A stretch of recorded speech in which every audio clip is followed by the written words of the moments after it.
The Longbox Crusade presents Action Film Face-Off.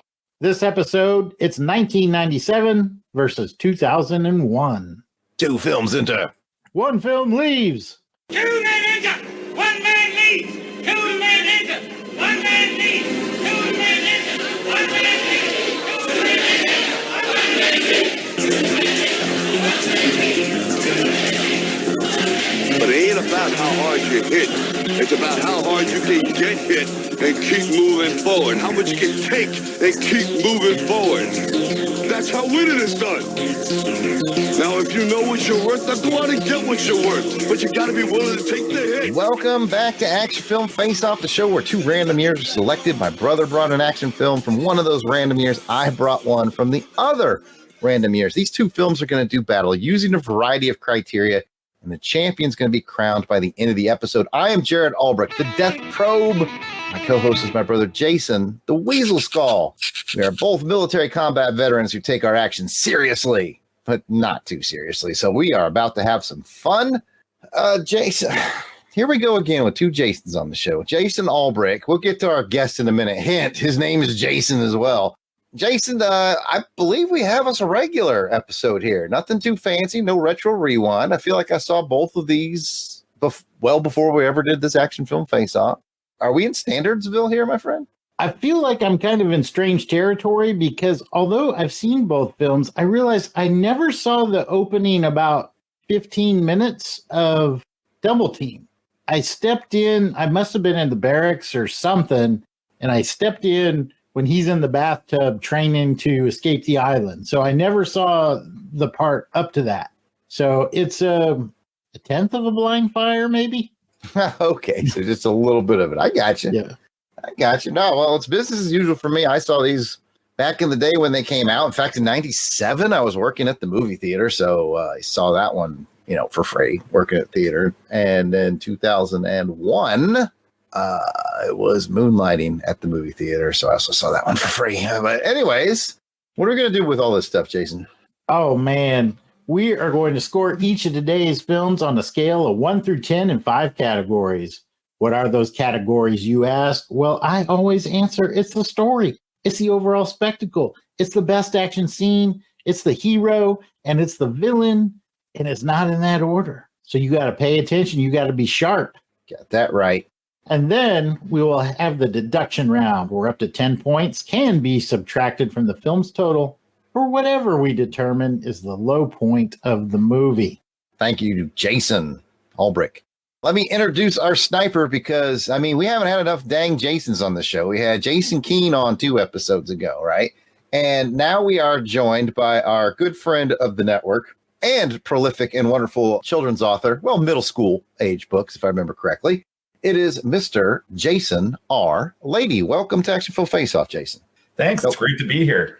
Appreciate the opportunity to talk about both of these movies. Kind of jumping off what you guys were talking about, if you'd seen them before doing this or not. I had not seen either one of these before. So I was pretty excited to go in and watch them. And in fact, I did over Labor Day, watched both of them. Had a blast. We were talking before the show. I hadn't seen a Jean-Claude Van Damme or admittedly a Steven Seagal movie in a long time. And I was very excited to go back and watch movies of this ilk again. I can just imagine you over Labor Day weekend, like your testosterone's up and you're like, let's do some cocaine and fight. He's trying to do the splits in this kitchen. Yeah, he's doing the splits. Like, right, yeah. He thought it was 1992 water. Again. Yeah. I love it. Yep. I love it. As a reminder to our audience, Jason Lady is our sniper, and he has just 1 point to give in each category. So he can sway the scoring of today's episode by a total of 5 points. Doesn't sound like a lot, but we've had more than one episode where the sniper has decided what the movie winner is going to be. I also have to ask Jason Lady the question that we ask all of our snipers: 3 favorite action films. I know this is tough. It was hard, and I'm still unsure of my list, but these are the 3 I'm going to talk about. As far as my 3 favorites, first that came to mind was Lethal Weapon 2. Nice. I really love Lethal Weapon 2. I have a lot of good memories of watching it with my friends in 9th grade on VHS. It has great fights, great car chases. You've got the Murtaugh and Riggs friendship at full throttle. And just the chemistry between the two of them. It has some despicable bad guys that you just can't wait for them to get their comeuppance. The South African drug dealers. Racist South African drug dealers. Exactly. Yep. So that's a Hallmark film for me as far as action films. The other and politicians. Don't forget, and politicians. Yes. They're ambassadors. Diplomatic immunity. It's just been revoked. Yeah. Classic movie, in my opinion. One of my other picks is Raiders of the Lost Ark. I've always loved that movie. I can watch it multiple times and never get tired of it. Harrison Ford in his prime. What can I say that hasn't been said about that movie? It's a classic. I mean, you've got giant boulders, ancient tombs filled with traps, bar brawls, street brawls, bad guys getting cut up by airplane propellers, and one of the best vehicle hijacking scenes I've ever seen. The whole chase through the desert where he jumps from the horse to the truck and everything ensues from there. That's a scene I'll go back and just watch on YouTube because it's just so well done. And all practical effects. It never gets old. And then as far as my third choice, Terminator 2. Had to pick Terminator 2. Like Lethal Weapon 2, I think it's better than the predecessor. Now, part of that is because, admittedly, I was there for when it first came out. I was in 9th grade. I was the perfect age. And great memories of seeing that in the theater with my dad and two of my best friends. All went together, and we had a blast. I think it holds up really well. Growing up, I loved Arnold Schwarzenegger movies. He was probably my favorite action star. I consider this my favorite film of his. Predator is a close second. That almost made it on my list, but didn't quite get in there. But Terminator 2, so good. The special effects still hold up to this day. I've rewatched it a few times in the past few years and just been like, it still looks great. One of the best movie villains in the T-1000 with his shape-shifting, played so well by Robert Patrick, so sinister, so menacing. In a way, a lot of movies are not able to capture that with their villain. With that movie, they did a lot with it being very subtle and using him sparingly. So a lot of things I noticed about it going back. But yeah, I was there for the T2 mania at the time. Had the posters, had the novel, the movie, the comic books, everything. Loved it. So I would say those are three of my favorites. Hard to say absolute favorites, really, but three of my favorites. Those are solid choices. Approved. All approved. Good to hear it. Good to hear it. I'm glad. Not a misstep in the bunch. Okay, now before our two films enter the Videodome arena, we are thrilled to kick off this episode with special shout outs to our Crusaders Club members. These are the fine folks who have joined the Crusade. They enjoy early access to special Longbox episodes, voting on show content. They get priority seating to be guests on podcasts, just like Mr. Jason R. Lady here. These are the folks reaping the benefits and giving so much appreciated support to the show.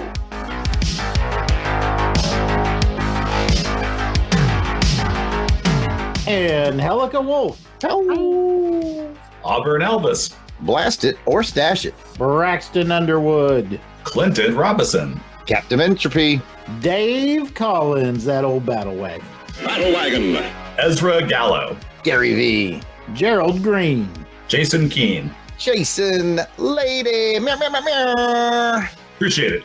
Jeremy L. Jim Jarman. Jim Meal. Joe Thomas. John Watson. Josh Strickland. Candace Ward. Kathy Bright. Matt and Lizzie Passo. Mark Ross. Maxwell Traver. Miranda W. P.D. Devons. Paul Hicks. Rick from Jeff and Rick Present. Rob Morgan. Samantha Maney. Sean Urbanski. Spidey 67. Spreadsheet. Steve Cronin. Tim Price. Tony Pennington. And Toronto Cott. If we missed anyone on the list, we apologize. Keep in mind we record these episodes well in advance of release, so if you're a recent edition, we will add you soon. No worries. Let us know we missed you. You can send an email to contact@longboxcrusade.com, and we will get it straightened out. And if you're asking yourself, how do I get in on this? How do I become awesome like Jason R. Lady? Well, it's pretty simple. Go to patreon.com/longboxcrusade. For as little as $1 a month, you'll get access to the amazing world of the Crusaders Club and be as awesome as Jason R. Lady. Well, thank you, Jared. Now let's get back to the combat and learn a bit about the film gladiators about to battle for your pleasure. This episode, I was assigned the year of 1997, so I selected Double Team. What year did the randomizer select for you, Jason? I got 2001, and I put into our Videodome arena Exit Wounds. Oh, we've got a fine matchup here, folks. Now, it's important to point out that this isn't Jared versus Jason. We had to select from our assigned year. I might like his film better than mine or vice versa. I'm not really sure. We'll have to see how the scoring comes out. I know it's very close. I haven't done the math on my card, but I know they're very close on my card. But this is all about us discussing beloved action films and coming to a consensus on which one is this episode's champion. This is where we talk about where we saw it. I spoiled a little bit. I saw these in the theaters. Then I saw them when I got them on DVD, but it's probably been about, 20 years since I've seen these films. So I just recently went to my Plex where I still had them, because I used to have them on DVD and I ported those to my Plex. So that's how I watched them for this. But man, it's nice to revisit these. Jason Albrecht, how did you watch them? Well, for my film Exit Wounds, I rented that from Apple streaming, so I watched it that way. For Double Team, I had a pretty sweet deal of a JCVD triple feature DVD pack. Oh, they had, I think it was called Desert Eagle, Double Impact, and Maximum Risk, all in one thing. So I got that and watched it old school on the DVD. It's nuts. Jason Lady, how did you watch these? I watched both of them on Amazon Prime, rented both of them on there. I think it's like a 48-hour window you have to watch them from the time you hit play. I don't do that very often. I'm kind of cheap, if it's not available to stream for free, quote, for free on like Netflix or one of those. I generally am like, I'm not going to watch it. I'll wait till it comes up. My wife had to remind me, you can rent both of these on Amazon Prime and watch them both. You really can. It's only like $2 a piece or something. I'm like, oh yeah, I guess I can do that. So, but that's how I did it. Amazon Prime. As the yard sale artist, the cheapest guy on the planet, I applaud that because I do the same thing. I'm like, I refuse to pay for these. I'll search hell and high water, man. Jason, movie to Maximum Overdrive. I found it on Internet Archive. Someone had uploaded a digitization of the time they recorded it on VHS from Showtime. No. And that's how I watched it because I was like, it's free. Oh, wow. Okay, folks, now it's time for your spoiler warning. This is your opportunity to pause our show and go watch either Exit Wounds or Double Team. If you need to catch up, you don't want anything spoiled, we'll be here when you get back. Go ahead and pause now, and we'll see you at the other side of this musical break.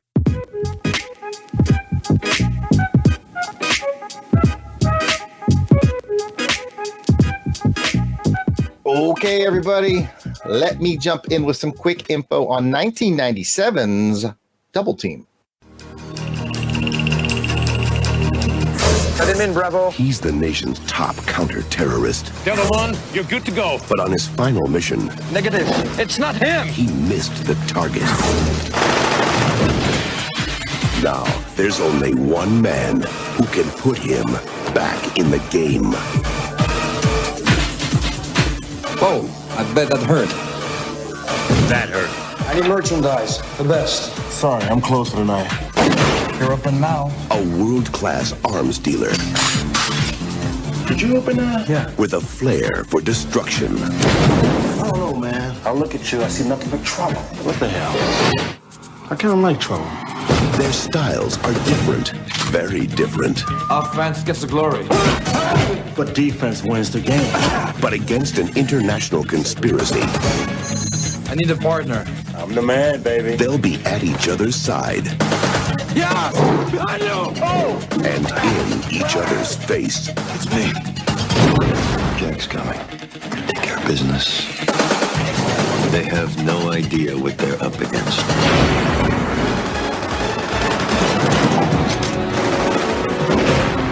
None of that makes it personal, mister. Can you fly a plane? Like a bird. Does your hair change color when you sweat? Bruce, airball. You need practice, man.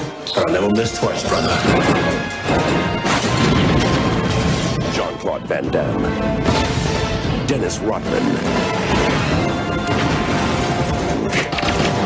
They don't play by the rules. Sorry. Double Team. Who does your hair? Siegfried or Roy? No hurt jokes today, okay? Your cast and crew is as follows. It stars Jean-Claude Van Damme, Dennis Rodman, and Mickey Rourke. It's directed by Chui Hook. And your synopsis goes a little something like this. Jack is an international law enforcement tough guy, and he's hell-bent on capturing Stavros. But his mission ends up going a bit pear-shaped, and Jack is thought to be dead.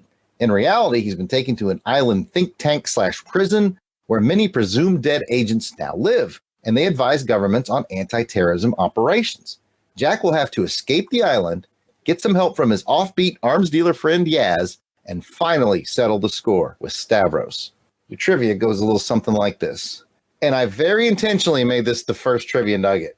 Mickey Rourke underwent a serious martial arts regimen to obtain the physical appearance in the film and prepare for his fight scenes with Van Damme. And I made it first because I just went right out of the gate. He looked good and his action looked good. So kudos to the work he put in. Yeah. To be able to go toe-to-toe with Jean-Claude Van Damme, you have to put some work in, and he really did. If you told me, 96, like, oh, there's a new one and Mickey Rourke's going to fight Van Damme, I'd be like, the 9.5 weeks guy is going to fight Van Damme? Like, really? That's a bit of a... Mickey Rourke was a professional boxer, though, too. So, I mean, he definitely, as most of the actors we're going to talk about here today, they all went through tough periods. He definitely got himself in some awesome shape for this. And I when I was watching, I was like, damn, I'm impressed. So yeah, Mickey was definitely big on the comeback trail here. Second trivia bullet. This movie's interesting because it was much more successful internationally. The movie had a $35 million budget and it only made $18 million in the US. So like, right? But it made $44 million outside the US. Like, it was very popular. I was reading like Africa, it did really well. Some of your Asian countries, like just outside the US, people tend to like a lot more than it performed here. So there you have it. And finally, and this is by far my favorite of the trivia nuggets, all the colony scenes were shot at Jean-Claude Van Damme's actual timeshare in Spain. Like when he's doing the lifting the tub and playing in the door frame and all that. That's his actual timeshare. He was sold the property in the late 80s. And by 97, it was costing him over $1,000 a week. It took some convincing to get the script rewritten to include the new location, but everyone was happy because it meant that Jean-Claude Van Damme stopped pestering everyone on the set to see if they would invest in his timeshare. And I'm like, that's hilarious. He's like, I got to get out from under this timeshare. So he finally found a way to get this dang thing paid off, basically. Hey, guys, this place great. This is awesome. You can come stay here next year. This thing has been hitting him for $52,000 a year since the late 80s. And he's like, finally getting out from under this thing. Now, if only we all had the ability, if someone's pestering us about something, we all have that friend or that acquaintance that just won't shut up. If we had the ability to just put it in a movie just to make them be quiet. Now that you mention it, wouldn't it have been great if like this was 97, so this didn't exist yet, but like Airbnb or BRBO, because then it was just making money hand over fist because you could go stay at the the Van Damme place from Double Team. Yeah, I'd pay Double Team timeshare. Yeah, I go stay in the old Double Team place. I'm staying. Look at me lifting the tub. Oh, tub turtles. Why not? Doing the splits in the doorway. I can totally do that. Absolutely. Absolutely. All right. That is it for me. And Double Team, what you got for us, Jason? All right. I'll give you folks the rundown on 2001's Exit Wounds. A lot of people talk about police corruption, but no one ever sees it.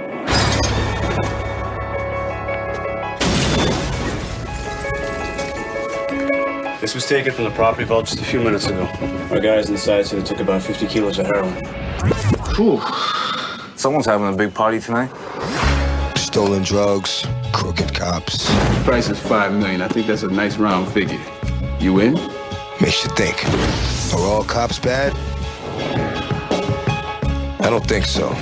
Having a tough time. Look, you gotta get in and out quick. I'm an expert at this. I can do that in a blink of an eye. Well, why don't you show us? Watch.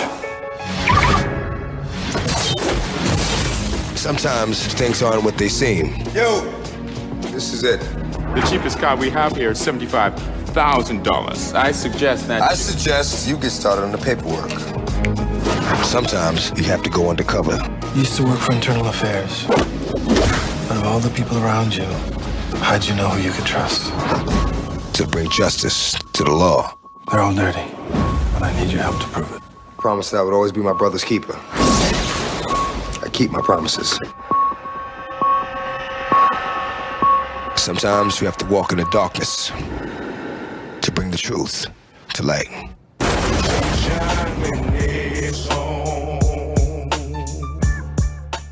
Cast and crew included little Stevie Seagal, aka Steven Seagal, DMX, Michael Jai White, and Isaiah Washington.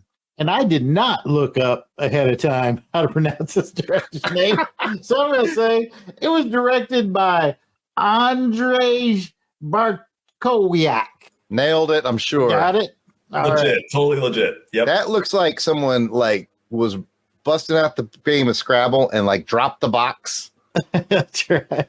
It's like, come on, there's got to be a vowel in here. He's just looking at all these letters.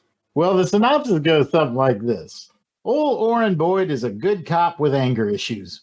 After a daring shootout rescue of the vice president that makes the supervisors look bad, Boyd is transferred to another precinct. When he finds out that his new assignment is rife with corrupt cops, he forms an unlikely alliance with a wealthy anti-corruption crusader, Latrell Walker, to bring justice to the streets of Detroit.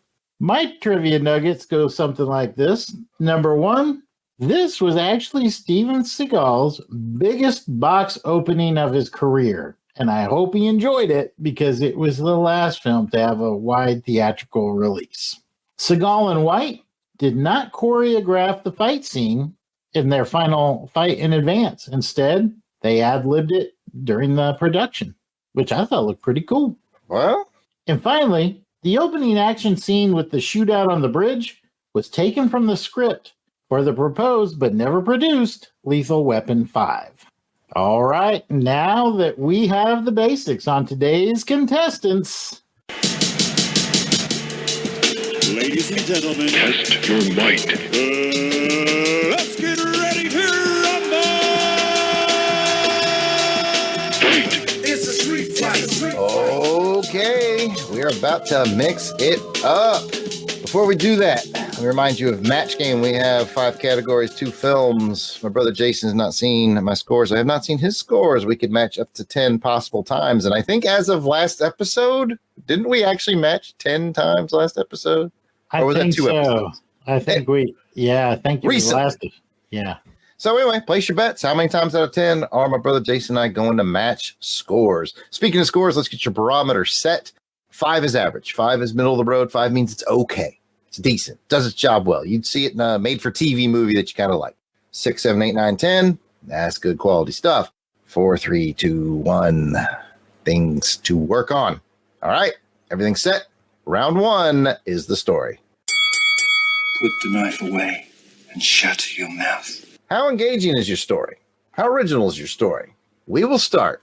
Jason R. Lady, 1997, Double Team. What are your thoughts on the story of Double Team? Sure. There's an interesting idea at the center of this movie, which is the colony, the island where secret agents who are thought to be dead are sent to be this analytical think tank thing. They can't escape. They're dead to the outside world. No one knows that they're there. They do a good job setting the colony up as a place you can't escape from, and you're just stuck there. And they do the biometric readings to make sure you're in your room and all that stuff. The problem is that's kind of a small part of the movie, I feel. And I read that actually it is imported from another script, like an older script. So that kind of explains it. They kind of said, oh, that's a nifty idea. And they kind of stuck it in this kind of Dennis Rodman, Jean-Claude Van Damme, movie. They had a lot of kind of goofiness and stuff swirling around it. But I was like, there's a good core nugget there. So really, I think the main plot of the movie is Jack Quinn, Van Damme's character, trying to rescue his wife from Mickey Rourke's character. I feel like there could be an opportunity to make another film with the colony idea, but just focus on the colony and its inhabitants and the intrigue between all of them and stuff like that. So the movie's original in some ways, but I think it could have been a little better. I think that's perfectly said, because when I was rewatching, like I said, I hadn't seen it in 20 years. When we got to that colony part, I was like, this is really making the movie for me. I mean, the other stuff's fun, but you see it in every Van Damme movie. This is kind of unique. I absolutely agree. Jason Albrecht. Let's just say 3 for 3 on our love for the colony concept. I thought that was the most interesting part of the movie. The rest of it was, like you said, Jared, you could kind of cut and paste from many other Van Damme movies. Van Damme rescuing his wife/girlfriend, and that's pretty cut and dry. But I did like that colony element and the thought of having a bunch of off the grid, if you would, international spies working on international problems from an undisclosed neutral third location. I thought that part was really cool. Almost against their will, which adds a whole other level of it, It's interesting. It's fascinating. They're stuck there. They can't leave, which is really interesting. Yeah. And I mean, it gave the relationship that Jean-Claude Van Damme had with his wife a little more gravitas, and it kind of provided some fuel for his motivation to escape the unescapable island, which I thought was pretty cool. It gave that island, that dash of Mission Impossible. Yeah, that escape that he does to get out of there, you could see that being in a Mission Impossible movie. And it was a lot of, we'll talk more about this when we talk about, the hero, but a lot of just like tricks and like outthinking the system and just daredevil stunts that he has to do to be able to get out of there was really cool. So again, that whole thing could have just been the whole movie, and I think it would have been fine. Yeah, as you mentioned, I saw that in my research as well. Like it was intended to be a movie of its own. Called The Colony. The Colony, yes. The Colony, yeah. And if they decide to release that now and say, hey, Jean-Claude Van Damme stars in The Colony, and yes, this is an expansion of what we did in Double Team, I'd be like, here's my money. Yeah. I will watch that. I'm there. Yeah. Absolutely. Absolutely. Let's shift gears. Let's go to 2001 Exit Wounds. A little more of a grounded and gritty story. Jason Lady, thoughts? I thought the story was pretty good. There were some twists and turns I didn't see coming.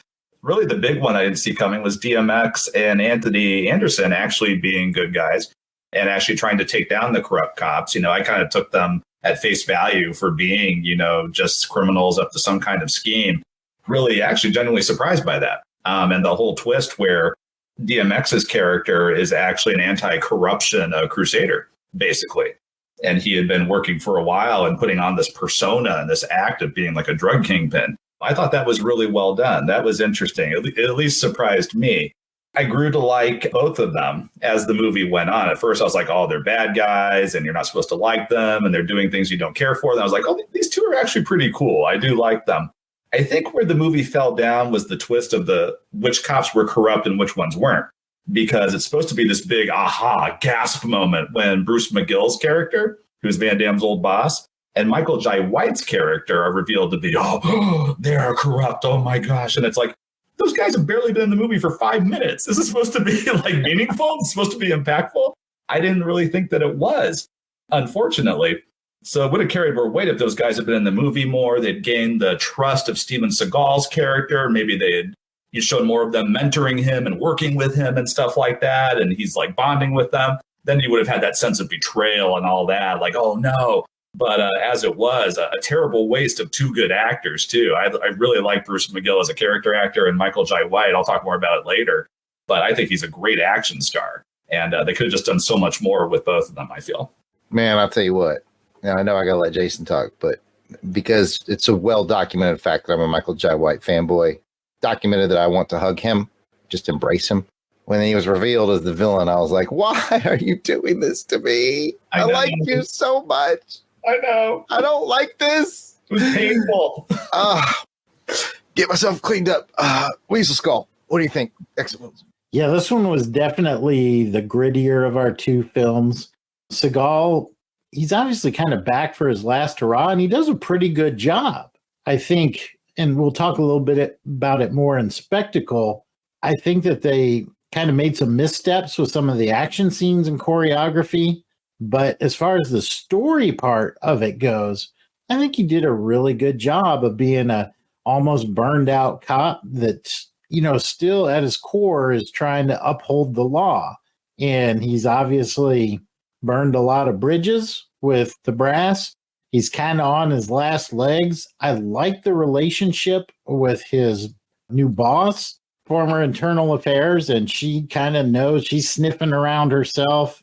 I like that relationship, even though that kind of ended abruptly. But all in all, I thought it was a pretty good story. And you talked about DMX and his part in the story. really well done, really well crafted. So I think this was well above average. Yeah, more layered than you would expect from a movie called Exit Wounds starring Steven Seagal and DMX. Mm-hmm. You know, I'd be like, okay, I'm going to get that, what you normally get, but it had more layers. And I think it had to do with a lot of good characters. Like you mentioned, kind of every character has its own beat. I should have mentioned Isaiah Washington too. I mean, he was good too. He was really good too. Is kind of the younger cop that's still kind of idealistic. So it was nice having that balance between kind of the almost burned out Steven Seagal and the young upcoming cop in Isaiah Washington. Teaming up together was pretty cool. I like that Isaiah Washington's character wasn't a wide-eyed, naive rookie, though. Like, he's pretty street smart and knew what he was doing. He was capable. A lesser movie would have taken that character and made him just really goofy. And they didn't do that with him. You could buy that, he could actually partner with Steven Seagal's character. I totally expected him to get killed, actually. The minute that I did too. Wife and a baby. Show him with the baby. Wife and baby. He's done. Yeah. He's done. Sorry, dude. You're out. Yep. There's a couple of times where I was like, oh, he's going to die here. Oh, no, he didn't. I was pleasantly surprised. Yeah, that's right. I had this running theory since I didn't remember watching. I was like, I wonder if he's going to end up being a corrupt, but Steven Seagal got to him, so he turns the corner. But nope, he's straight up good dude. He was a corrupt buster.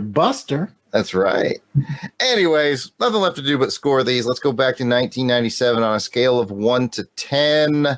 Double Team. Jason, what do you think? As much as I like the concept of the colony, the rest of it was cookie cutter. I gave it a 6. I understand. I really like the concept of the colony, so it got all the way to a 7 for me. I considered upping it after the discussion, but I can't do it. I can't do it. I take the colony out, and to me, it's a 5 or a 6. Mm-hmm. But with the colony, I was good at a 7. But I understand. Let's switch gears to Exit Wounds. Again, maybe a little bit surprisingly better story than you might expect from a DMX Steven Seagal vehicle. What'd you give it, Jason? I'm going to shock myself for saying this, but I'm giving this an 8. I thought it was a pretty doggone good story. Almost a pun. Shock yourself if you know the movie well. Guys proving their toughness by shocking each other with, it doesn't matter how strong you know what? Never mind. You're at an 8. That's impressive. I also gave this one a 7. But man, I'm not hating on your 8. Like I said, the more I think about it, the more layered this was than it had any right to be. So yeah, no beefs there. So we got some close scores here. We got to go to Jason Lady. Jason Lady has the 1 point to give, the 1 sniper bullet. Who are you in favor of for better story? Well, like both of you, not to sound like a broken record, I thought that the idea for the colony was a great nugget of a story concept that could have made a better movie if that had been taken and extrapolated upon and just made a movie called The Colony and focused on that. But as it was, you have a nugget of something really intriguing wrapped up in just a lot of goofy stuff, in my opinion, or a lot of just really standard stuff, standard Jean-Claude Van Damme movie stuff. So I got to give it to Exit Wounds because, like I said earlier, it genuinely surprised me. I think it was a great cast, a lot of cool actors, good character actors popping up here and there, like Bill Duke, where I was like, oh, yeah, I know him. Yep. Yes, a lot of those kind of recognition kind of factor. Yeah, there were just layers and surprises and those kinds of things. And like you said, it had more going for it than I expected going in. I expected a really bad, dumb action movie. And I was like, oh, it's got actually a little more going for it than I would have expected. I was pleasantly surprised by that. Well said, sir. Well said.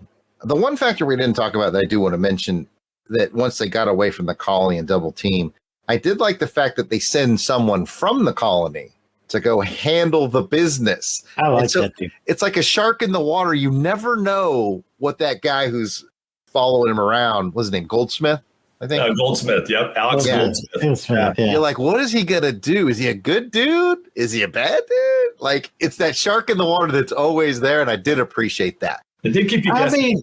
Yeah. If it's me, though, if my watch goes off, man, the dude just, like, jumped from a cliff, swam underwater for, like, 5 minutes. Yeah. Held on to a plane at, like, 30,000 feet, climbed aboard, kicked the S out of 4 guys who were in there, threw them all off the plane. hijacked the plane and got away. And I'm basically Belloc from Raiders of the Lost Ark. Right. I'm like, I'm sorry, my battery must have died or something. I didn't get the message. I'm sorry. Oh, he just wanted that off the island vacation. He wanted to get off the island for a while. Yeah, I'll track him down. I got this. Don't boss. worry about it. I didn't understand that. And maybe we could talk about it later and more in depth, but like, I didn't get how he was allowed to leave the island. No one's supposed to be able to leave. And yet he goes, and like, what would keep him from, not just, leaving for good and be like, I'm not coming back. Bye. I'm still looking for him. I haven't found him yet. Yeah, right. Sorry. Well, he's got a house and, Yeah. He's like waiting to be on Her Majesty's Secret Service. Been looking for Blofeld for like 7 years. Yeah. Still haven't found him. He's out there somewhere. Yeah. I didn't get that. I'm like, why is he allowed to leave? And how do they know he's going to come back? Well, I'm sure we can answer more of these things in future rounds. And that is the end of round 1. Don't force me to fight, because you won't like my way of fighting. Well, I'd better pick it up for round 2, and we're going to talk about the hero. And man, we've got some good heroes, some icons from the 80s and 90s. On the one hand, we got JCVD, Jean-Claude Van Damme, the muscles from Brussels. On the other hand, we got little Stevie Seagal, now known as Steven Seagal, after he went through all his martial arts training and all that. Let's just talk about it. Jason Lady, let's open it up with Double Team. And you got Dennis Rodman and you got Jean-Claude Van Damme. What do you think? Yeah, for the hero of that movie, I did focus on Jean-Claude Van Damme, Jack Quinn, his character. For the most part, kind of the standard, Van Damme character. He's very stoic. He's very determined.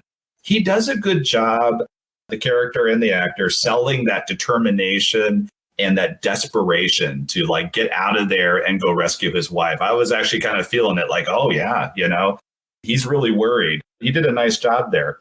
You have a great getting back in shape workout montage, where he's walking with the crutch and then he kind of gets off the crutch and he's doing the splits in the bedroom door and he's lifting the bathtub filled with water to get strong again, even though he's already insanely cut, but apparently he had to get that 1 millimeter back. And of course, he's good at the action side of things. There's a scene at the beginning where he has 2 motorcycles pursuing him. He gets both of them set on fire. He's driving an armored car at this time. He jumps it through a train and he avoids getting eaten by a tiger. So all great hero stuff that he does in this movie. He's also shown to be very smart. The trickery he does to fool the colony's biometric system and escape was actually really cool. There's a lot of, what is he doing? And like, oh, that's really smart that he just did. There's the whole thing at the beginning where he blows that entire mission, gets that entire Delta Force team killed, though. They didn't really sell them as being like a particularly competent Delta Force team, though. I thought they kind of got killed easily. And he gets himself knocked out and wounded. So he's cool and he's heroic, but there's also that piece where it's like, you really screwed up something big there, dude. So those are my thoughts on him as a hero. All right, Jared, anything to add? Very little. More of an underscore. I agree with everything you said. I mean, this is JCVD doing JCVD things. Again, I kind of surprised myself because I definitely consider this a past his prime JCVD movie. And so I kind of wrote it off. And then I was watching again. I stayed engaged and I thought he's doing really well here, And I think he really does do a little bit of a, I don't know if it's a step up or maybe it's just a different flavor that I like whenever he gets with one of these sort of Hong Kong guys like Hard Target and this and that movie Knockoff is better than I remembered because it gives this new injection to him. It puts him in out of the typical American, almost from, he came from Cannon Films, sort of that American Cannon Films mold into a whole other mold of Asian cinema. And I think he fits there nicely. He's doing very, stereotypical Van Damme things, but just in a dash of different flavor. And I liked it. Agreed. Now just throw in some props for Dennis Rodman. I mean, his acting ability was, but he had a lot of charm and a lot of charisma. And sometimes I was just like, oh, how are they going to have some way for him to get involved in the action? And sometimes it's just Van Damme like, come on, buddy, you're parachuting out this thing with me. Yeah, they're dragging him along the whole, that was weird whole way. But it was kind of funny. And when he does get a fight scene, it's a lot of him picking guys up and just like throwing them into the wall, which I'm like, it's probably how he fights in real life when you think about it. That's how I would fight in real life. That height. And I thought it looked pretty cool. Like when he picked that dude up and he like throws him into the window, that moving bus coming by. All I'm saying is if they came out with Double Team 2, or I might call it Triple Team, and Dennis and Van Damme came back now at their ages now to do it, I would watch it. I would too. Yeah, absolutely. So I think we all like Jean-Claude Van Damme and crew from Double Team. What did we think about Exit Wounds and Steven Seagal? Go ahead, Jason, take it away. Sure. So Oren Boyd, Steven Seagal's character, he is kind of the standard Steven Seagal character that he always plays. Smooth, tougher than everybody else around him, more competent than everybody else around him. No one else can solve what's going on. Only he can. He notices things no one else does. And he plays by his own rules. Pretty much every other police officer is useless. Only he can do what must be done. Like we said earlier, I like his friendship with Isaiah Washington's character, his partner. I thought that was well done. I liked that it wasn't just the typical grizzled veteran with a clueless rookie. Like they actually made both of them competent, both of them not necessarily equals in terms of experience, but, he wasn't so far below Steven Seagal's character. He actually could keep up with him. And there was a mutual respect between them, which I really liked. So those are my thoughts on Seagal's character. Yeah, I definitely agree. I think this was a good role for him. Like I said, this is kind of his last big worldwide release movie that he does in his career. And it was a good role for him to go out on, I think. But let's turn it over to Jared and see what he has to add. Again, Jason Lady does his research and comes prepared. I have to agree with him. Seagal's bit has always been low key, which, by the way, we may talk about in the deduction round. It's one of those movies where you have to turn it way, way up when he's talking and turn it way, way down when the action starts again. And I hate that. So he's getting that old man deduction. He's my hearing. Speak up. A lot of muttering. Right. Yeah, a lot of muttering. So he's it's funny to say this because a lot of people have strong opinions of Seagal, so this may not apply now, but in 2001, I think this really applies. I think he was aging gracefully. He was letting other characters, that Tom Cruise Mission Impossible thing, where he's surrounding himself and letting other characters elevate him. I felt like Steven Seagal was doing that. I felt like this may be one of the movies where he had less of an ego in it. There's a lot of other characters that elevate and move this story. And it doesn't feel like he was being greedy with it and trying to say, I'm Steven Seagal. I think he kind of realized that they turn a corner. The martial arts genre, especially in the late 90s and the early 2000s, really began to merge with hip hop culture more than ever. And I think the influences of hip hop groups like Wu-Tang Clan had a lot to do with that. That sort of hip hop and martial arts culture did a lot of merging. I remember when the Black Mask with Jet Li came out, and it's great. And when it came out in America, it was all redone with a hip hop soundtrack and all. They're merging. And I think he realized that. And I think that he took advantage of that in a good way and made a really good product. And I think he was I was going to say he was a really good hero, but he's just a very Steven Seagal. It wasn't anything big or bold or breakout for him, but just a guy who's getting a little older and knowing how to use that to his advantage. He's in this movie. He's the older cop. He's the wiser cop. He's the experienced cop. And I like that part of him. I like him and ego-free. Still, well, I wasn't there on the set, but like that's the way it felt. So that's my thoughts. The one kind of criticism, and we'll get into this a little later, a little more in depth, is I liked that for the most part they were using old school Steven Seagal. And I think there was an opportunity here to let Isaiah Washington or some other younger person do the really cool.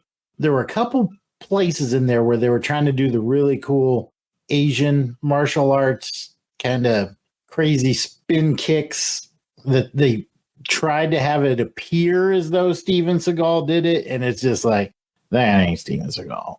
And they would just inject that at some weird random points. It didn't feel real. It felt forced. And I thought, man, if they wanted to do that, they should have done kind of like Rush Hour, where you have somebody in there that can actually do that stuff.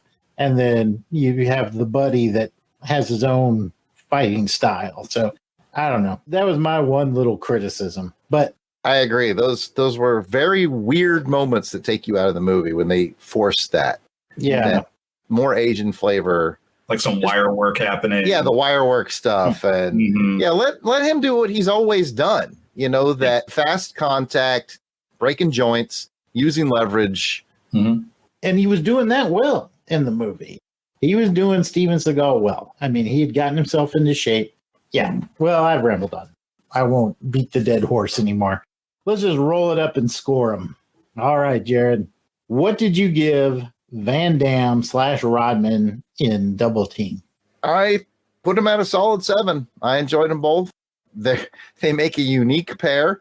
Most of my 7 is for Van Damme because he's the focus of the film. But I do feel like in a weird way that shouldn't work, Rodman elevates it a little bit just because he brings a little flavor, to it that's different. So yeah, I could definitely see a standard cookie cutter Van Damme stuff, especially movies that he does after this, where he's clearly just trying to make money and pay his bills, and I don't begrudge him for that.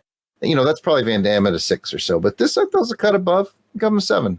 Yeah, I felt the same way. I think that Van Damme, like you said, this is a little later in his career, but he's still carrying himself pretty well. I mean, he's still in great shape. He's still nailing those action scenes. And I thought the thing that was really kind of charming about the Rodman character, he's basically Q. He's like the gadgets guy. He's the smart guy. And I thought that was a really clever way of kind of going against maybe what could have been a stereotype and shaking things up a bit. So anyway, that's a long-winded way of me saying match game 7 as well. That's what I gave him. What about Steven Seagal and Exit Wounds, Jared? What did you give Steven Seagal? I gave Steven Seagal and Exit Wounds a 7. I feel like he might have could have got an 8 if it wasn't for the forced, I'll use the word ridiculous, out of character for Steven Seagal martial arts things. It clearly didn't really work. I liked him better grounded. Like if they kept him, I just thought of the best way to put this. If they kept him the same character with the same moveset and strengths that they had at the beginning on that bridge, as I was like, this is way better than I remember. Yes. I think he would have maybe elevated to an 8, but still, this is surprisingly good late in his career, Seagal. So much like Van Damme, I'm going to give him a 7. Match game number 2. I gave him a 7 as well. I thought both these instances, you had iconic 80s and 90s action stars, and in the last little bit in their twilight here, but they both give very solid performances. All right, we got it knotted up. Jason Lady, somebody's got to take the lead here. Who's it going to be? Well, I think I have to give it to Steven Seagal. And that pains me because I was much more a Van Damme fan back in the day. Watched all those movies on VHS, like I said earlier, and loved them, and wasn't so much into Seagal back in the day. But I do have to give it to him. And I think because he does lean into where he is in that stage of life. He's playing a grizzled veteran. He's not trying to pretend to be a young guy. Right. He's really leaning into it and making it part of his character, and letting a bunch of other strong personalities kind of be around him and carry the movie as a group, not just him alone doing everything himself, which might have looked ridiculous. So I got to give it to him, I think. All right, there it is. Steven Seagal inches ahead a little bit. And that wraps up round 2, the hero round. Time to pass it back to Jared. Let's get into round 3. What do? We die. Round 3 is the villain. How menacing is your villain? How entertaining is your villain? How memorable? That's usually the biggest key right there. Do you have a memorable villain? We will start in 97 with Double Team. This time we will let my brother kick it off. Jason Albrick, your thoughts on our boy Mickey Rourke in Double Team? Mickey Rourke, man. His acting was top notch. It was really, really good. He obviously came to this role prepared. When we saw him shirtless in that final act, I was like, what? What kind of roids are you on, man? This guy, man, standing next to very in shape Van Damme, looking just as in shape. I was impressed. Well, it was funny because it kind of like when it shows it from like that panned out overview, like bird's eye view, so you can see the arena. He's in the Coliseum and he's standing down there, and I was like, oh no, Mickey Rourke has his shirt off. This could be a mistake. This might be bad. Yeah. Oh, but then they panned in, and I was like, my apologies, Mick. You're looking good. Looking dang good, yes. And his acting was really good. I think the only missed opportunity, I would say, and this is no slight on Mickey Rourke at all, I think this is more the script and maybe the direction, is that there were some really tender elements that they laid out at the beginning of the movie with his child. I wanted to see that built upon a little bit more. It just kind of became well, you killed my child at the beginning, so now I'm going to kill your child and your wife at the end, which is, okay, that's fine. That's a villainous motivation. But I had questions like, what was the relationship with the mother of his child? He was an entirely different person when he was there with his kid. And I wanted to know a little bit more about that backstory. What turned him when they're at the colony? The other spies are talking about him with some reverence, like he used to be one of us. And I wanted to know more about this character, and I just didn't get it. Very well said. That's pretty much exactly what I would have said. But let's find out what Jason Lady would have said. So I really liked him as the villain. Just to, add on to what you said, you've very well said. You said a lot of my thoughts on Mickey Rourke as the villain. He plays unhinged and demented very well. And you're right. There is an element there of depth and tenderness there. And he's not a bad guy just for the sake of just being evil. He is out for revenge. And you kind of understand his point of view to some extent. He has a great line. And that's when the tiger makes its entrance into the Coliseum at the end. Men are strong, but the tiger is stronger. I just cracked up when he said that. But I love it because he was just over the top, just like nuts and out for revenge. And, he was very intimidating, like I said. And he had a great death scene. Dying by stepping off a landmine just as a tiger jumps at you to kill you is a great way to go out. We should all do so well in our lives. But like you, what I noticed with him was strong at the beginning, strong at the end, really drops out of the movie in the middle. And I think that was a wasted opportunity where we could have built more and shown more depth with the character. So that's what I think about the villain. Agree wholeheartedly with the both of you. I don't even have anything to add. I think we all mentioned that he looked good, right? That was very clear. But again, I would give him props for just the training. Like, how sometimes you watch a movie with a guy like Van Damme and they pair him up with some decent actor for a villain, but he's not a martial artist. You can tell. Couldn't tell here. He was moving at the same speed. Or else maybe they were using clever camera trickery, but it really seemed like he was keeping up with the martial arts, which impressed the heck out of me. Let's shift gears. 2001, Exit Wounds. I got a few villains to choose from here. What you thinking, Jason? Albrecht. So, Michael Jai White. I don't like him being a bad guy. I don't like him being the bad guy, but boy, he was a good bad guy. And I'll tell you what made it really interesting. And I know, and I agree with Jason Lady. It's kind of like the big reveal at the end was maybe not such a big reveal. But the concept of having basically Steven Seagal swimming in this pool, and there's some sharks in this pool, but he doesn't know which cops are sharks and which cops are on his side. And they do a fairly decent job of trying to suggest that Michael Jai White's character might be a good guy throughout the whole thing.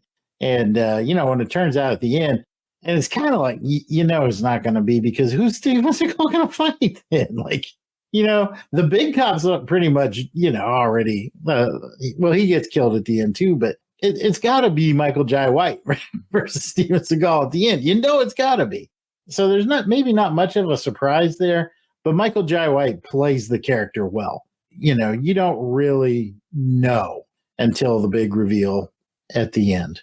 You got to love the James Bond reference in the big reveal. That was great. He spins around and he's like, I just want to do that. Wish I had a cat. That was good.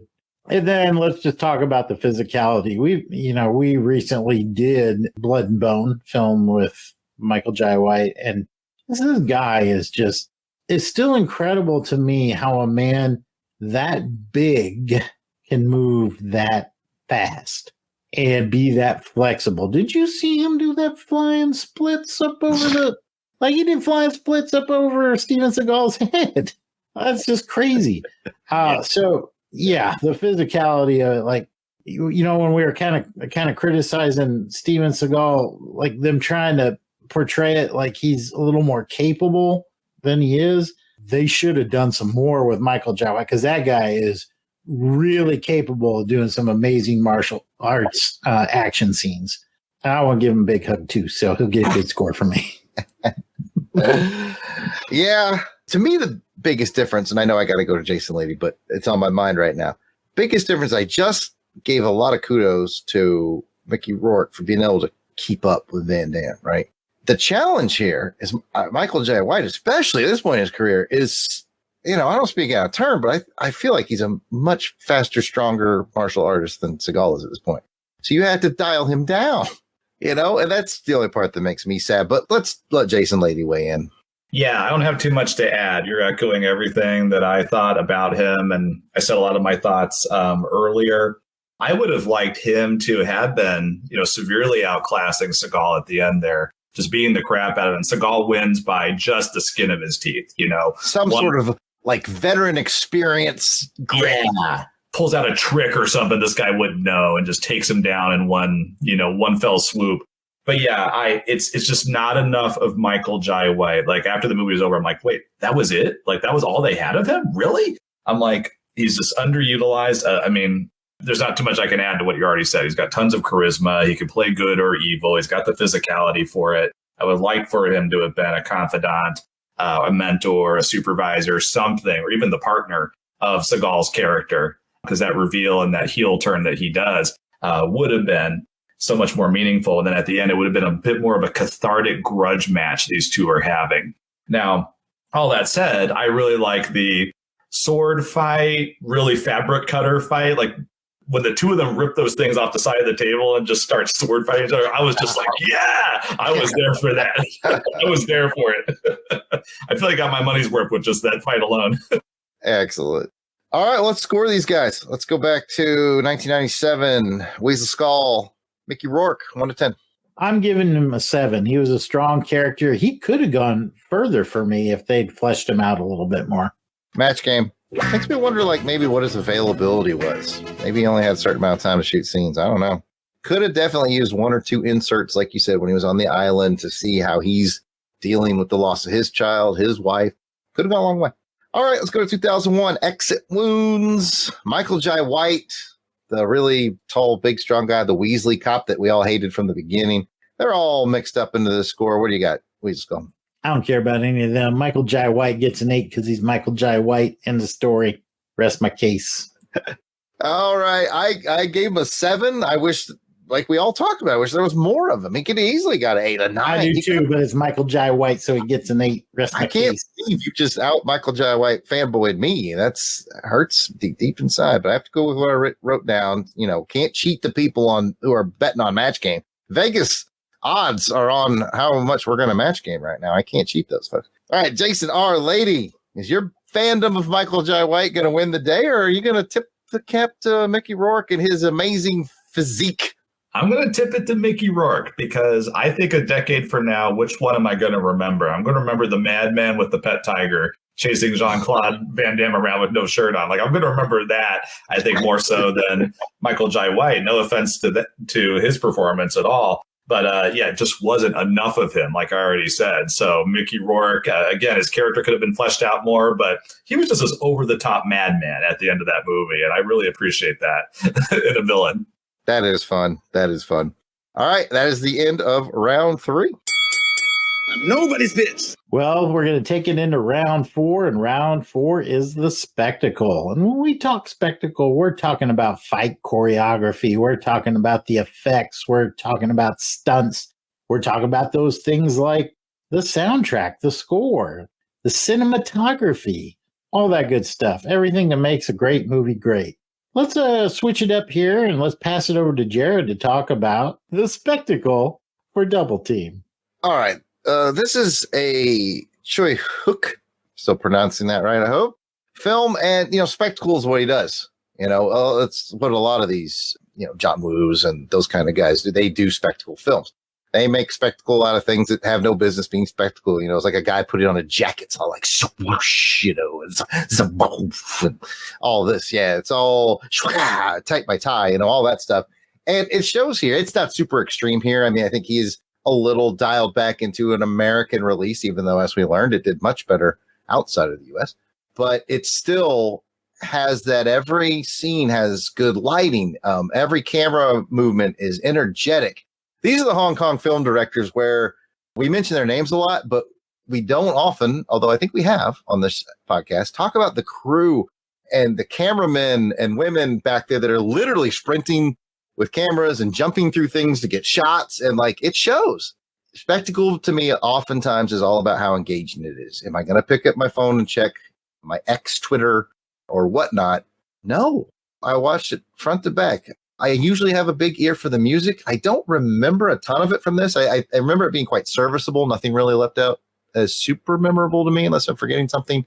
Well, I guess if I'm forgetting something, then it's not memorable.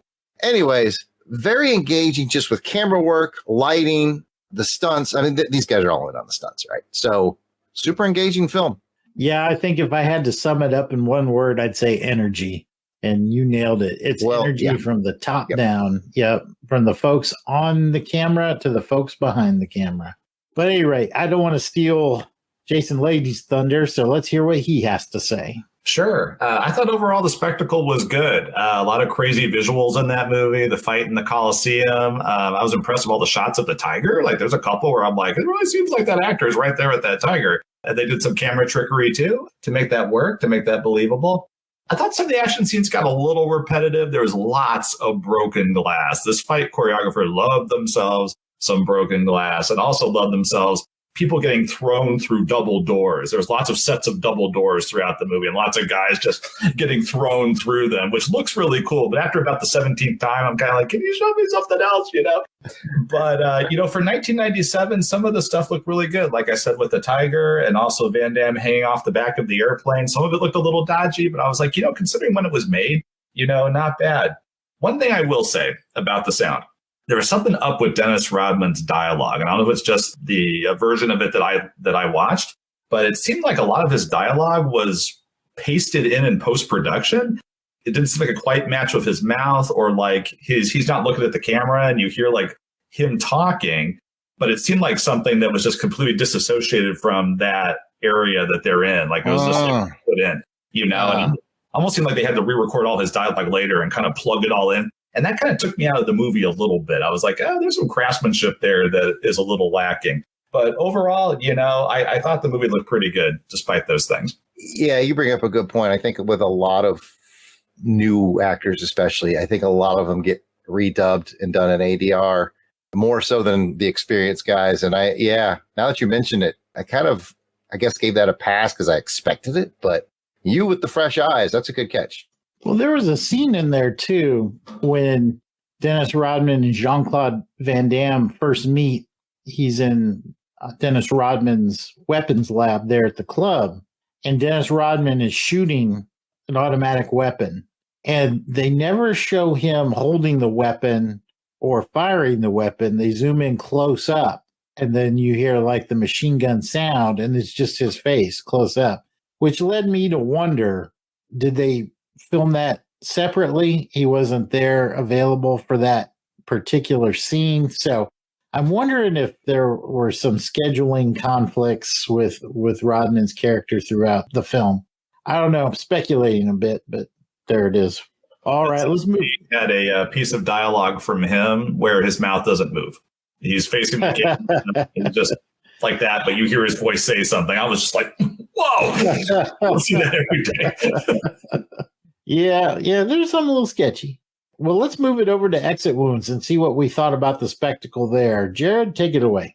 As I mentioned earlier in the show, a little grittier, a little more down to earth. It definitely had its silly moments, but a little more urban, alleyways, darker a little bit. Still keeps up a very good pace. Has a, absolute banging soundtrack. It absolutely reminds you of how good hip hop music was in 2001. And I was there for it. There was a lot of jams in there. I was like, oh, yeah. Oh, yeah. I mean, you got DMX in your movie, right? You know it's going to have a hip-hop soundtrack. And it was good.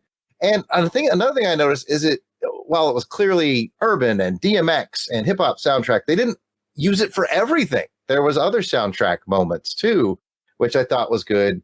But again, that led to a problem for me, which I mentioned earlier, which is the soundtrack was really banging and jamming. And then you see Steven Seagal, he talk like this. And, just this is how Steven Seagal talks. So I constantly have to turn it up when he's talking. And as soon as the soundtrack comes in, it's just thumping and bumping on my system. And I got to turn that back down and the explosions and all that. So it loses a little bit with me in the audio balance. I think it just could have been balanced better. And I mean, for those of you out there who are like home theater people, I'm not even kidding. I went into all my settings as the movie's going on, and I was pushing down bass and bringing up center and all the settings in my audio stuff just to maximize, so I wouldn't have to do that. And I still had to do that. So the audio balance was a problem. But other than that, soundtrack was banging. The urban feel of it. Oh, they were in Detroit, even though I clearly saw Horton's Donuts in the background at one point. Now they may have that. They were Calgary. Okay, because I was like, do they have it? Because that's close to Canada. Is there a Horton's there? But I was like, I feel like they filmed this in Canada. That jumped out at me too. Like I noticed that, which is fairly close to Canada as well. And I don't think we have a Tim Hortons here. Okay, I was like, I saw a Tim Hortons, and I was like, they're in Canada, aren't they? But anyways, although pacing wise and stories, we talked about how layered it is. That part makes it very engaging. So I have my bugaboos, but we'll still come out decent, I think. All right. Bugaboos, but still going to come out decent. Jason Lady, what do you have to add? I don't have a whole lot to add to that. I thought it was well shot. In the fights and the chases, I never lost track of who was who. And I can't say the same for the other movie. There were some points in the other movie where I was like, I don't know what's going on here and who's shooting who here. Even though it was a little dark and washed out, I think that fit with the overall atmosphere. You couldn't lose track of who was who and who was fighting who. I really appreciated that. It did well what they were going for, which was a gritty crime drama, kind of atmosphere. All right. Well, that just leaves the scores. Jared, what are you going to give the score for Spectacle for Double Team? I'm going to give it an 8. And I think that is just kind of my love for this kind of goofy, over-the-top, Asian-influenced Van Damme cinema. That's a very tight Venn diagram I just drew there, but there's actually 2 movies I can think of that fall into that. But again, just really well-paced. Love the colony thing to kind of break up the monotony of, well, it's not exactly monotony because it's all bonkers, but you get my point. I'm giving it an 8. I liked it quite a bit. I didn't go quite as high as an 8, but solid 7. I'm with you. I like there's some great martial arts. There's some great shootouts, great explosions, and a great little escape the island there in the middle of the film. So 7 from me. All right, let's move it over to Exit Wounds. What are you giving the score for Spectacle there? Very similar to Double Team. I just like the style of Double Team a little better. So I ended up with a 7 on Exit Wounds. And I think a full point of that is probably the very cool, DMX music and hip hop soundtrack was a lot of fun. But yeah, I like it at a good 7. Well, there's another match game for you, folks. I gave it a 7 as well. Like you said, a little bit different flavor of action, but I liked it about the same as I like Double Team's flavor. Jason Lady has a say too, so let's go to our sniper and see who's getting the bullet. I'm got to give it to Exit Wounds because there is nothing with cinematography and stunts and special effects and all that. If it does its job, you don't really notice it so much, right? And I felt like there was kind of some gaffes and some stuff in Double Team where it kind of took me out of the movie here and there. Whereas there wasn't much of that at all with Exit Wounds. Like everybody behind the scenes just did what they were supposed to do and did it really well and captured the kind of movie they were trying to make. So I got to give it to Exit Wounds. All right, there you have it. And that's a wrap. Spectacle's in the bag, and it's time to go to round 5. Pass it over to my brother who can pass it right back. Let's do that. Let's go to round 5. Round 5 is the best action scene. So we're going to get my brother. He usually does the breakdown of what are the more prominent action scenes. We will start with Double Team. What do you think the contenders are that might get some awards from us in this episode, Jason? All right. For Double Team, I'm counting the opener, or what I call the truck is the best actor in this movie. Number 2 is the circus/hospital fight, or what I call it's a boy. Did I screw up? He was a dark one. 3, escape the island, or I can't make my play until I can make my legs do a 180. Or number 4, the reunion ambush, or it's a boy. Did I screw up again? Number 5, the Rome fight, or geez, man, you need to shave those toes. The 6th one is the arena fight, or what I call that Coca-Cola ad placement is about as subtle as the rest of this movie. Yeah, I noticed it as well. All right, that's a lot of action scenes to choose from. Let's just kind of pick our favorites from this one. Jason Lady, what was your favorite action scene in Double Team? A runner-up for me is the fight in the hotel suite, the martial arts guy gripping the knife in his foot inexplicably. That was a really good fight. Really enjoyed it.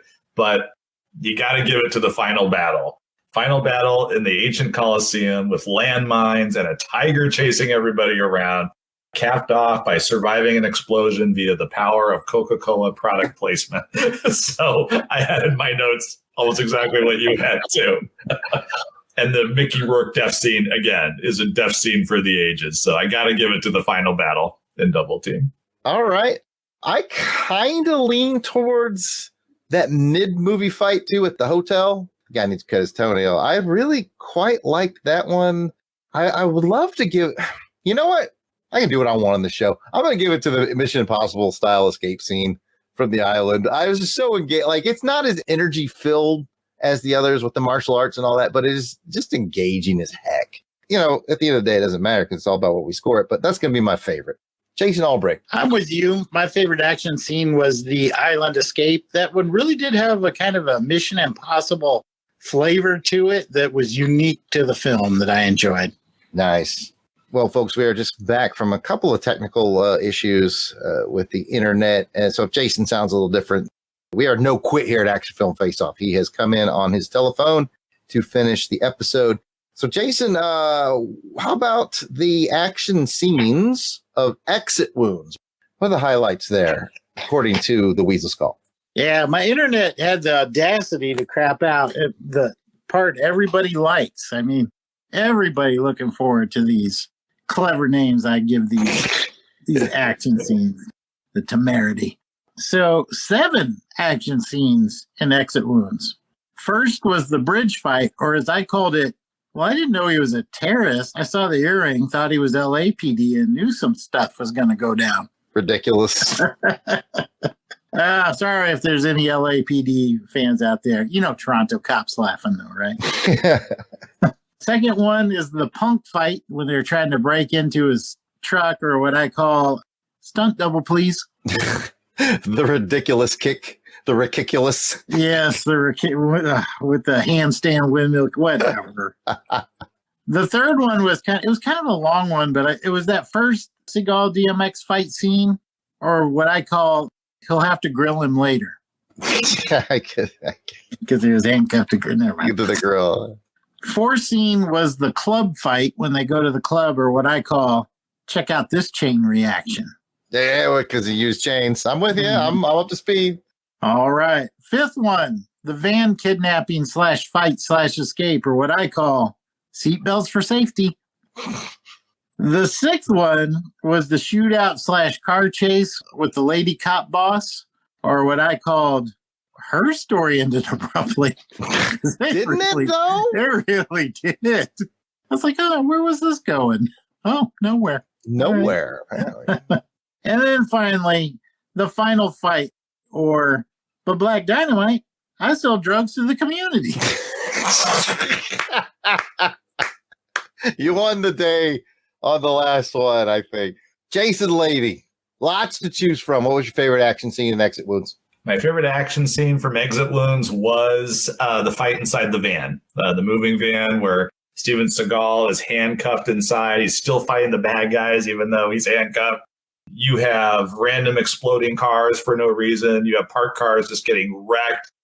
You have mirrors getting knocked off of parked cars. You have a bad guy ends up hanging off the door and gets just like smashed into a parked car. I was just like, oh, when that happened. Oh, snap. The van flips over while it's on fire. Seagal barely gets out in time. Love that scene. Really thoroughly enjoyed that. Man, you're selling me on that, man. You are selling me. Before you brought all that up, I was really kind of liking the one in the club with the chains and the two really big dudes, the bouncers. Again, it doesn't matter. So I'll just stick with mine, although you might have sold me on yours, Jason Lady. What about you, Jason Albrecht? I'm going to go with Butt Black Dynamite. I sell drugs to the community. There are just a lot of cool little fights going on in there. And I just love seeing Bill Duke go an old school shootout. Oh. That was really cool. Oh, yeah. Now you're selling me. Because when I saw him at the beginning, I was like, oh, cool little, Bill Duke cameo. And then at the end, when he's busting caps and laying out fools, I was like, oh. Bill Duke is back. Yep. That was very cool. Very cool. All right. Well, let's go ahead and score these. We all have a variety of favorite action scenes. Let's go back to Double Team. The action scene that you love the best, Jason, or the aggregate, however you want to play it. What do you give the action scene of Double Team? Because I forgot to do it before, I got to check my notes. Oh, all of a sudden you got a halfway decent connection, so you're playing games over there. I do. Now I can do fun and games. Double Team, I gave that scene a 7.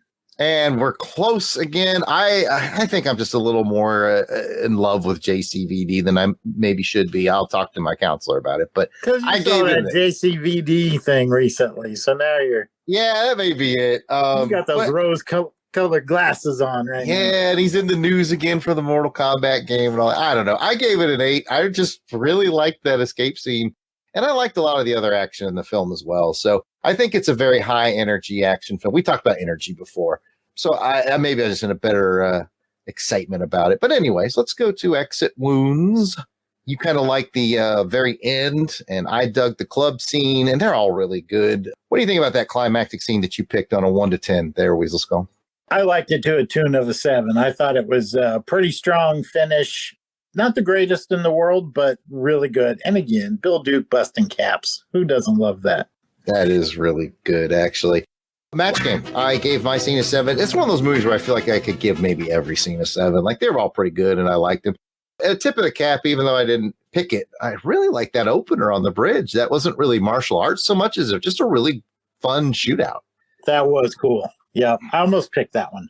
It definitely was strong. Good attention getter. We've got one more sniper bullet to give, so let's go to Jason R. Lady. Double Team, Exit Wounds. Which one has the best action scene to you? Oh, this is going to be tough, man. What do you got? It is really tough. I may have tipped my hand already with this one, though, just because I love that climactic battle in Double Team. So I got to give it to Double Team just because it is over-the-top insanity, the end of that movie. And I was completely there for it with the tiger and taking cover behind a Coke machine and the landmines. I was there for it. I have this very strong feeling that Jason Lady and I already know Jason Albrecht and I share this in common, but Jason Lady and Jason Albrecht and I all love bonkers things in movies because it's just fun. This is fun. All right. Well, that is the end of round 5. Well, that's my cue to do round 6. Hasta la vista, baby. The deduction round. It's the round where we're going to subtract some points for anything we thought was the low point in either movie. We'll start it with Double Team, and I'll check in with my brother to see if he's going to take any points off of Double Team. I actually am. I'm going to take off one. I love Bonkers. We just said I love Bonkers, but sometimes Bonkers is forced. And those stupid, make no sense basketball parachute, whatever the hell those things are, have bugged me from the first time I saw this movie to the rewatch of this movie. They make no sense. Oh, I pull a cord. Now we're inside a basketball. Yeah. Okay. So you're still falling to your death. Awesome.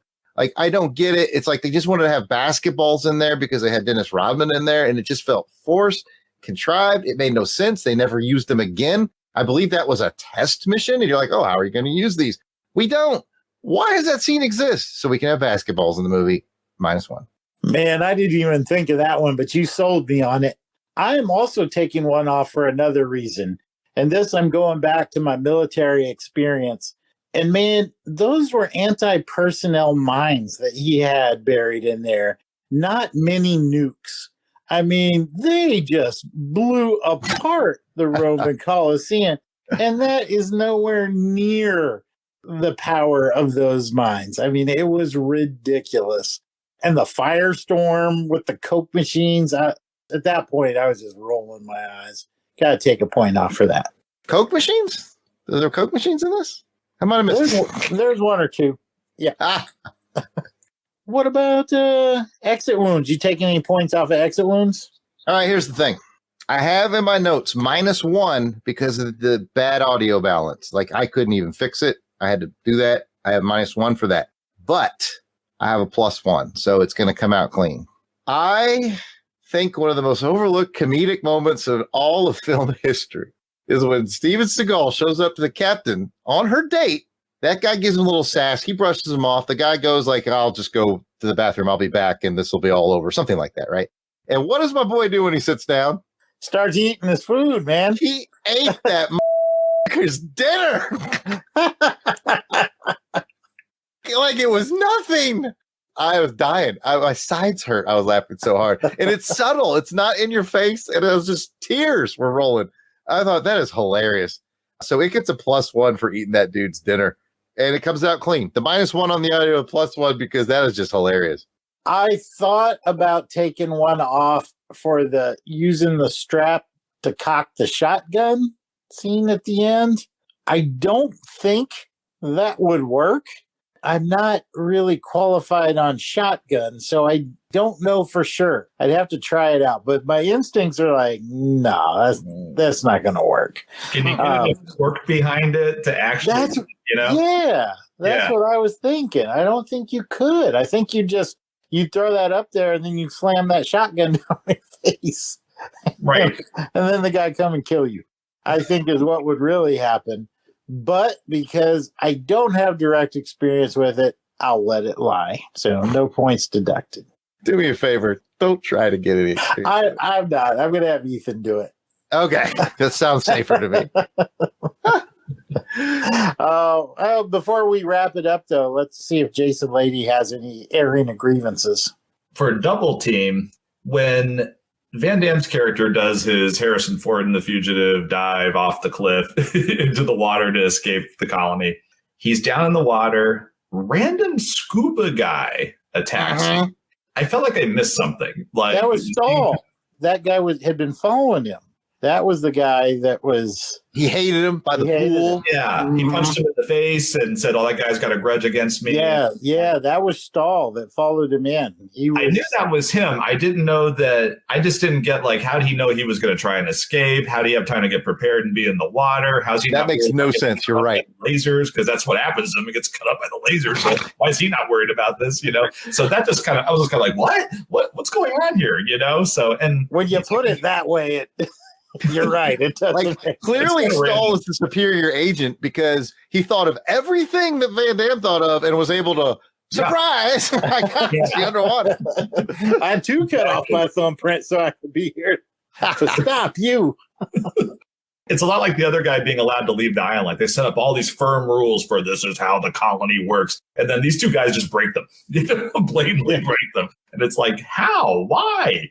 Yeah, that took me out of the movie. I was like, where'd Scuba Guy come from? I want to give credit where it's due because I gave it, and this doesn't compare to me to the humor level of Seagal eating that dude's dinner, but my best laugh from Double Team was when he does climb up, Living Daylight style, the net, and gets in there, and the dude spots him and he goes, "You have a parachute?" As soon as he asked him, I was like, oh, it's going to be a bad day for this guy. Yeah, that's pretty funny. That was funny. that was good. Well, I think that's it. Time to score them. Yep, that is the end of our official rounds. Okay, folks, don't worry if you have not been keeping up with the math. We do that for you here at Action Film Face Off. But let's check in with Match Game. If you guessed 1, 2, 3, 4, 5 match games, then you're a big winner because that's how many times we matched on this episode. Sniper points. Let's take a look at the breakdown. A pretty fair balance here. Our sniper, Jason Lady, gave 3 of his bullets to exit wounds and 2 to Double Team. And looking at the judges' scorecards, the winner of this episode of Action Film Face Off with a score of 75 to 70, exit wounds.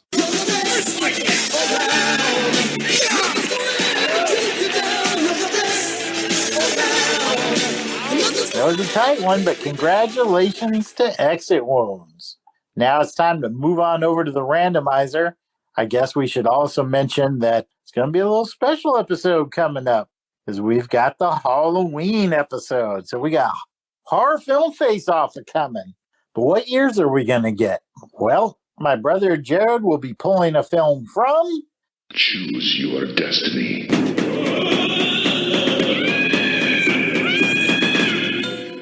1989. And I will bring a film from... Choose your destiny.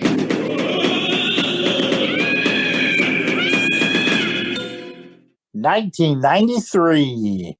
And what will those films be? Well, we'll release them on social media for those of you who want to find out and watch before listening. And we're thinking of you, Dave. Or you can just tune in next episode cold and find out that way. But until then, I'm Jason Weasel Skull Albrecht, and you can find me on social media at Jason Albrecht on Thread or Jason Albrecht on Instagram. And you can find me, Jared Albrecht, the Yard Sale Artist, a.k.a. Death Probe, at Yard Sale Artist on X, Facebook, Instagram. It's all at Yard Sale Artist, or you can check out my artwares at www.theyardsaleartist.com. I want to thank Jason R. Lady for being here. Jason, tell people how they can get in touch with you and perhaps check out your cool books that you write for the middle school age kids. Well, thank you, and thanks for having me. It was great to be on Action Film Face Off. I'm a fan. It's good to be a guest and be able to participate. This was a blast, so thanks for having me. Like you said, I am a children's book writer. I am the author of 3 books called The Magic Pen Adventures. They're about middle school kids that get a hold of a magic pen. Everything they draw becomes real when they draw it. And they get into all sorts of shenanigans as they draw things they think will make their lives better and actually won't. The titles are Monster Problems, Super Problems, Time Problems are the names of the 3 books. They're available via my website, www.jasonr, the R is very important, jasonrlady.com. And you can find me on social media on Twitter at Jason Lady Author, on Instagram as Jason R. Lady Author, and Facebook as Jason R. Lady Author. And my books are also available on Amazon if you want to find them there. You should write some pirate books so you can call it Jason R. R. Lady. I love it. Value added every time he hits the mic, that brother of mine. I'm an ideas man. All right. Well, check out Mr. Jason R. Lady. And be sure to check out all the shows under the Longbox Crusade umbrella by subscribing to Longbox Crusade on any of your finer podcatchers or on YouTube, or you can check us out directly at www.longboxcrusade.com. If you'd like to send a question or a comment, you can do that by hitting us up on social media at Longbox Crusade on X, Facebook, Instagram, YouTube, all those places you can hit us up at. We actually have our very own feed on X at AFFO Podcast. That'll get you more direct contact with us. But those Longbox Crusade places is fine too. We'd just love to hear from you. And if you want to hear your voice on our show and you want to give us thoughts on matches we've done in the past, this particular match, action films in general, give us a phone call. That's right. I said it, a phone call. We have a voicemail line, 707-532-5269. That's 707-532-LBOX. Pick up the phone. There you go. We'd love to hear from you and play your voicemail on the show. Thanks for tuning in. We appreciate you listening. And until next episode, keep your head down and your knuckles up.